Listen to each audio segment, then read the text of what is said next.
শুভশ্রী দীর্ঘ 10-12 বছর আগে একটা মুভি করছিল ধূমকেতু, সেই মুভিটা অনেকদিন যাবত আটকে ছিল। এখন হঠাৎ করে সেটা রিলিজ হবে, আর সেই রিলিজ হওয়ার জন্য সেখানে যে কোয়ার্টিস্ট ছিলেন দুজন, দেব এবং শুভশ্রী, তারা দুজনই একটা প্রমোশনাল ভিডিওতে আসে, প্রোগ্রামে আসে। সেখানে একজন আরেকজনের সাথে সেলফি তোলে, একজন আরেকজনের সাথে আড্ডা দেয়। তারপর দেখা গেছে যে হাজার হাজার মানুষের সামনে তারা ডান্স করে।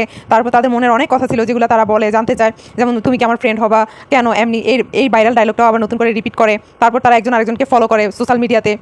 তারপর দেখা গেছে যে তারা এইসব ভিডিওগুলো তারা দুজন ম্যাচিং ড্রেস পরে আসে এবং তাদেরকে খুব হাসি খুশি লাগতেছিল, খুব ভালো লাগতেছিল, খুব সুন্দর লাগতেছিল।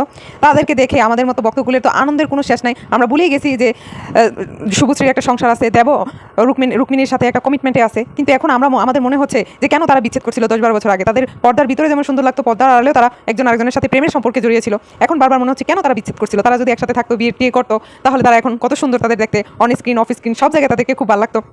আমরা পারছি না তাদেরকে আবার দৌড়ে বেঁধে বিয়ে দিয়ে দিতে, একসাথে তাদেরকে কাজ করাইতে।